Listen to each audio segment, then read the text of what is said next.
TitleMatchNetwork.com. Talk about the importance of signing more talent as Nitro began, especially Chris Benoit, Eddie Guerrero, and Dean Malenko. Yeah, Benoit, Malenko, Guerrero. That was another very specific. There was a reason I brought those guys in, and I believed, and this again comes from. It started with my experience in Japan and watching the different styles.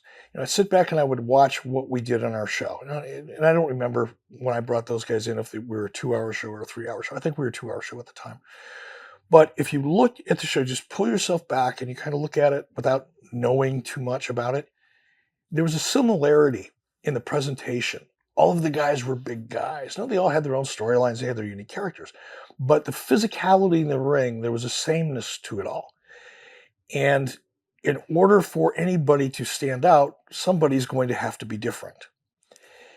And I had spent a lot of time in Japan, and I'd watched them work in Japan. I went, man, nobody that's 300 pounds is going to do that crazy shit.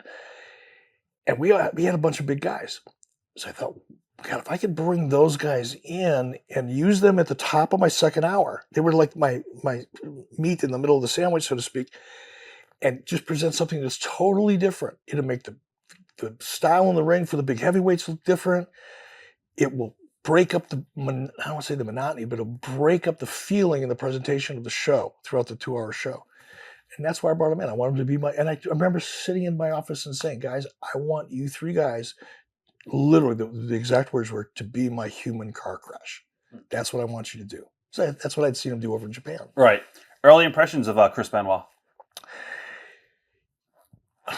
Chris was so quiet and intense that, I don't remember specifically, but I'm sure that my impression of him was that he was 100% professional, committed, and extremely quiet, reserved. What about Eddie and Dean? My impression, the feeling I got from Eddie talking to him was that he was pretty distrustful. He was very cautious. Not distrustful necessarily of me, although that may have been it.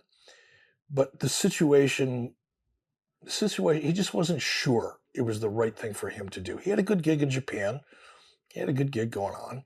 He didn't want to make a mistake. And Eddie, and it wasn't just me, and I know it wasn't me because we became friends afterwards, but Eddie was the type of guy that was always wondering what was the ultimate motive behind something you were saying or doing. And he didn't want to make a mistake. Right. What about Dean? Dean was very quiet, very professional. Dean struck me as the kind of guy that he'd look you right in the eye and tell you exactly what he thought. If you didn't like it, you'd know it. And if he didn't say anything, then he liked it. Was there an incident with you and Eddie Guerrero with coffee where I guess you threw coffee at Eddie or something like that? I didn't throw it at him. I threw it on the floor and it got on him. What happened there? I don't know. We were arguing about something. And Eddie could be forceful and Eddie could push my buttons. And I don't know. I don't remember what it was about, but I got pissed off and I threw a cup of coffee, and I certainly would have thrown it at him. Right. I wouldn't have done that. That's a bitchy little thing to do, but I did throw it, and I'm sure it got on him, and I'm sure that's how the story evolved into, me throwing a cup of coffee on him. What was your reaction when you saw that WCW let Benoit, Guerrero, Saturn, and Malenko walk out? That one shocked me. I mean, I couldn't, because I knew how valuable they were, how instrumental they were, and for that to have happened, it indicated to me that things were worse than I thought they were. What are your thoughts on the Chris Benoit tragedy? I guess like everybody else, it's hard to even believe.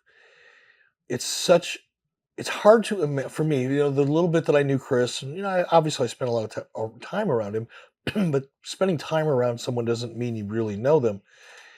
But the little bit that I thought I knew of him, it is just kind of hard to even to this day connect what he did with who I thought he was.